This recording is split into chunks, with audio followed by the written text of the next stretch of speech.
शाम होती ही लगता है मैखाने में तब्दील हो जाता है। कोई बड़ा अपराध घटित होगा उसके बाद ही कि आप हमको 20 लाख दे दीजिए तो हम इसको जो है पूरा कर देते हैं। लोकार्पण से पहले ही भूत बंगला बन चुका है। दोनों विभाग के बीच में समन्वय न होने के कारण ये भी एक क्राइम सीन बन सकता है। कोई किसी का मर्डर कर दे, टंकी में डाल दे। पर शराबखोरी का अड्डा बना हुआ है और आए दिन यहाँ लोग पहुँचते हैं। और जब यहाँ कोई क्राइम होगा, जब कोई ऐसी घटना घटित हो जाएगी, ये जो बिल्डिंग है जिसे पीआईयू ने बनाया है, पीडब्ल्यूडी से हैंडओवर नहीं कर रहा है, क्योंकि वायरिंग वो सब उखाड़ ली गई है। अगर आपको शराब की ब्रांच के नाम नहीं मालूम है तो आप इस नरोजत के गेस्ट हाउस में आइए। ये खिड़कियाँ लोग शायद यहाँ ठंड के समय में अलाव लगाते हैं और अलाव लगा करके इनका उपयोग करते हैं। नमस्कार, जय जोहार, जय मध्य प्रदेश। मेरा नाम है संजय विश्वकर्मा और आप देखना शुरू कर चुके हैं चौपाल से भोपाल। उमरिया ज़िले की कई ऐसी इमारतें हैं विद्यालयों की जहां बच्चे ठीक तरीके से एक पक्की छत के नीचे बैठ करके पढ़ नहीं पा रहे हैं। अभी आपने कई खबरों के माध्यम से देखा भी होगा कि 5-5 कक्षाएं एक ही रूम में लग रही हैं। लेकिन उमरिया ज़िले में शासकीय राशि का दुरुपयोग कैसे होता है, आज आपको दिखाने के लिए हम आए हुए हैं। आज एक विश्राम गृह में आए हुए हैं और ये जो विश्राम गृह है ये नौरोजाबाद का विश्राम गृह है। कहने को तो ये जो विश्राम गृह है बहुत ही अच्छी लोकेशन में बना था। पास में ही यहाँ संजय गांधी ताप विद्युत केंद्र भी है, पाली प्रोजेक्ट भी है, एक हिल स्टेशन बना हुआ था। पाली नौरोजाबाद दोनों क्षेत्रों का काम में आता, लेकिन ये जो विश्राम गृह है लोकार्पण से पहले ही भूत बंगला बन चुका है। क्योंकि इस क्षेत्र में अब यहाँ से जो लोग गुजरते हैं इस लोकेशन को, इस लैंडमार्क को भूत बंगला के नाम से जानते हैं। भूत बंगला के नाम से क्यों जानते हैं? क्योंकि आप देख सकते हैं कि स्थिति है। नया विश्राम गृह है, वर्ष 2013 में यह स्वीकृत हुआ था। मध्य प्रदेश में ऐसे 8 से 10 विश्राम गृह स्वीकृत हुए थे। 70-75 लाख का लागत का ये उस समय का विश्राम गृह था। लेकिन लोकार्पण से पहले ही, क्योंकि आप देख सकते हैं कि इसे पीआईयू ने बनाया है, तो लोक निर्माण विकास विभाग और पीडब्ल्यूडी इन दोनों विभाग के बीच में ये रस्साकसी में ये जो रेस्ट हाउस था फंस गया। और देखिए किस तरीके से लोकार्पण से पहले ही इसकी जो स्थिति है खंडहर जैसी हो गई है। आप देख सकते हैं कि नीचे टाइल्स लगी हुई है और टाइल्स अभी सही है, लेकिन रूमों की क्या स्थिति हो गई है आप देखिए। ये शराब खाना का अड्डा बन चुका है और मुझे लगता है कि जब यहाँ कोई बड़ा अपराध घटित होगा उसके बाद ही सरकार चेतेगी, जिला प्रशासन चेतेगा, यहाँ के लोग चेतेंगे। क्योंकि देखिए जिस तरीके से लगातार यहाँ लोग बैठ करके शराब खोरी कर रहे हैं। और ये यहाँ का वॉशरूम था, वॉशरूम में भी खिड़कियों के कांच तोड़ दी गई है। जिसको जो समझ में आया है ले गया है, जिसे जो समझ में आया है तोड़ दिया है। हरासमेंट शराब पीने के बाद शायद लोगों ने इसी में उतारा है। देखिए किस तरीके से खिड़कियाँ तोड़ दी गई हैं, तमाम चीज़ें यहाँ अस्त व्यस्त पड़ी हुई हैं। पानी की बोतल पड़ी हुई है, ये शराब की बोतल पड़ी हुई है 8 PM। शाम होती ही लगता है मैखाने में तब्दील हो जाता है। और देखिए ये पूरी रेस्ट हाउस की स्थिति क्या है, कारण क्या है इसका ये है। आप इस तस्वीरों को जब देख रहे होंगे तो आपको बड़ा आश्चर्य लग रहा होगा, लेकिन सबसे बड़ा कारण ये है इस रेस्ट हाउस के इस स्थिति में पहुँचने का। बन करके ये तैयार हुआ था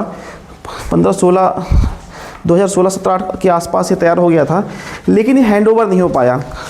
पीआईयू के अधिकारियों से जब हमने इस विषय में बात की तो उनका कहना है कि जब हम इसे कंप्लीट किए और कंप्लीट करने के बाद जब हमने पीडब्ल्यूडी को पत्र लिखा तो पीडब्ल्यूडी ने इसे हैंडओवर करने से मना कर दिया। पीडब्ल्यूडी का साफ साफ कहना था, ये किचन है, ये पीडब्ल्यूडी का साफ साफ कहना था कि भाई आप हमको यहाँ जो ज़रूरी एसेसरीज होती हैं, सोफ़ा हो गया और जो कटलरीज हो गई, तमाम सामान उपलब्ध करा के देंगे तभी हम इसको हैंडओवर करेंगे। लेकिन पीआईयू ये कह रहा था कि जब हमें टेंडर मिला था और जब हम इस बिल्डिंग को बनाने की टेंडर की जो प्रक्रिया चालू हुई थी उसमें ऐसा कोई प्रावधान ही नहीं था। हमें तो सिर्फ भवन बनाने के लिए पैसा दिया गया था, हमने भवन बना दिया भैया, अब हमको अलग से पैसा कुछ मिलेगा तो हम इसको पूरा कर पाएंगे। और पीआईयू के अधिकारियों ने बताया कि लगभग 20 लाख की डिमांड उनके द्वारा की गई थी। 20 लाख की डिमांड भी उनके द्वारा की गई थी कि आप हमको 20 लाख दे दीजिए तो हम इसको जो है पूरा कर देते हैं, सामान भी जो आप बोल रहे हैं पूरा कर देते हैं। लेकिन वो 20 लाख भी उनको नहीं मिला और दोनों विभाग के बीच में समन्वय न होने के कारण पत्राचार का खेल खेलते रहे। और आज आप देख सकते हैं कि ये जो रेस्ट हाउस जो नौरोजाबाद की पहचान बनता और नौरोजाबाद पाली के बीच एक बड़ी प्राइम लोकेशन पे था। अक्सर लोग बोलते हैं इसके बारे में कि काफ़ी दूर बन गया था, नगर के अंदर होना था, लेकिन रेस्ट हाउस ऐसी जगह होते हैं और रेस्ट हाउस बहुत अच्छी जगह पे था। जिसने भी यहाँ के लिए सुझाया था बहुत अच्छा सुझाया था। और इस रेस्ट हाउस के माध्यम से न केवल पाली प्रोजेक्ट, पाली नगर, एमपीवी और तमाम क्षेत्र के लोग जो हैं इस रेस्ट हाउस का उपयोग कर पाते हैं। लेकिन आप देख सकते हैं कि किस तरीके से इस रेस्ट हाउस की हालत हो गई है और ये रेस्ट हाउस जो है भूत बंगला में तब्दील हो गया है। देखिए, और इसे मैं आपको दिखा दूँ मैं कि ये शराबखोरी का अड्डा भी बना हुआ है। ये देखिए, ये बोतलें पड़ी हुई हैं, ये बोतल पे बोतल पड़ी हुई हैं और लगातार चारों तरफ यहाँ बोतलें पड़ी हुई हैं। अभी हम यहाँ जब अभी खबर बनाने आए हुए थे तब भी हमारे सामने कुछ युवा पहुँचे यहाँ और शराब पी करके, चूँकि हम लोग थे इसलिए वो यहाँ से निकल गए। लेकिन देखिए, यहाँ जब कोई बड़ा अपराध घटित होगा तब इस बिल्डिंग को डिसमेंटल ही कर दिया जाए। मध्य प्रदेश शासन का 70-80 लाख के लगभग जो खर्च हुआ है, सेफ्टी टैंक बना हुआ है। अब इस सेफ्टी टैंक में मान लीजिए कि अगर कोई अनहोनी हो जाए, जैसा कि अक्सर क्राइम सीन में होता है, ये देखिए मैं आपको इस गड्ढे को दिखा दूं, शायद आपको गड्ढा दिख ना पाए। अब ये भी एक क्राइम सीन बन सकता है। कोई किसी का मर्डर कर दे, टंकी में डाल दे, कैसे मिलेगी भैया? पुलिस परेशान होगी बेवजह। ये विभाग कुत्ते और बिल्ली जैसा लड़ रहा है और उसका कारण ये है, उसका जो परिणाम ये है कि ये देखिए, ये खिड़कियाँ, लोग शायद यहाँ ठंड के समय में अलाव लगाते हैं और अलाव लगा करके इनका उपयोग करते हैं। शराब की तो पूरी ब्रांड मिल जाएगी आपको, ऐसी कोई शराब की बोतल नहीं है जो यहाँ ना मिले।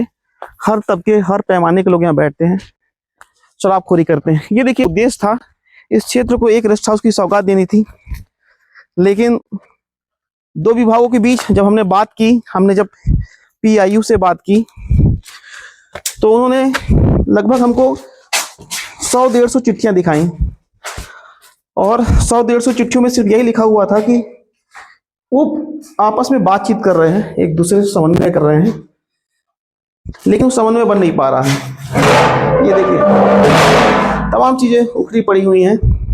ऐसा लगता है कि जिले में कहीं कोई व्यवस्था ही नहीं है प्रशासनिक जो इन्हें देख पाए, इन्हें समझ पाए या इसकी मॉनिटरिंग कर पाए। तस्वीरों के माध्यम से मैं आपको दिखा दूं मैं कि कितना सुस्त सिस्टम है और कितना लचर सिस्टम है। अभी मैंने आपको एक खबर दिखाई थी जिसमें एक गांव गए हुए थे जहां 5-5 क्लासेस जो हैं एक ही छत के नीचे लग रही हैं, लेकिन एक नया भवन जो उपयोग में आने से पहले ही देखिए लाइटिंग सभी ने उखाड़ ली है। यहाँ प्रॉपर लाइटिंग भी हो गई थी और पूरे विद्युत कनेक्शन भी हो गए थे। देखिए, लेकिन ट्यूबलाइट हो या फिर वहाँ की वायरिंग हो, सब उखाड़ ली गई है। और देखिए, अभी ब्लैक डॉग, अगर आपको शराब की ब्रांड्स के नाम नहीं मालूम है तो आप इस नरोजत के रेस्ट हाउस में आइए, आपको तमाम ब्रांड्स के नाम पता चलेंगे। Black dog, white dog, red dog, पानी, कच्ची, पक्की, तमाम शराब पड़ी हुई है। एक बहुत ही शानदार परिसर था ये और एक बहुत ही अच्छा परिसर था, लेकिन इस परिसर की नाकामी का कारण सिर्फ ये है, ये जो परिसर है, ये परिसर आज तमाम ऐसे लोगों की भीड़ चढ़ गया है जिसमें दोनों विभाग आपस में सामंजस्य ही नहीं बना पा रहे हैं। लगातार ये शराबखोरी का अड्डा बना हुआ है और आए दिन यहाँ लोग पहुँचते हैं और जब यहाँ कोई क्राइम होगा, जब कोई ऐसी घटना घटित हो जाएगी, उसके बाद ही शायद जिला प्रशासन इसमें चेतेगा, क्योंकि लगातार यहाँ जैसे ही शाम होती है लोगों का जमवाड़ा लगने लगता है और इसके बाद तमाम आरोप प्रत्यारोप लगेंगे, पुलिस की मॉनिटरिंग सिस्टम पे आरोप लगाएंगे। लेकिन दरअसल ये जो बिल्डिंग है जिसे मैं आपको दिखाना चाह रहा हूँ मैं, ये जो बिल्डिंग है जिसे पीआईयू ने बनाया है, पीडब्ल्यूडी से हैंडओवर नहीं कर रहा है। फिलहाल इसमें शासन प्रशासन के 70-80 लाख रुपए खर्च हो चुके हैं। अब आने वाला वक्त ही बताएगा कि क्या इस बिल्डिंग को, जिसे विश्राम गृह नवजात के नाम पे रखा गया है, क्या इसे जिला प्रशासन या फिर स्थानीय जनप्रतिनिधियों के माध्यम से यह आबाद होगा या यूं ही यह भूत बंगला के रूप में तब्दील होता जाएगा।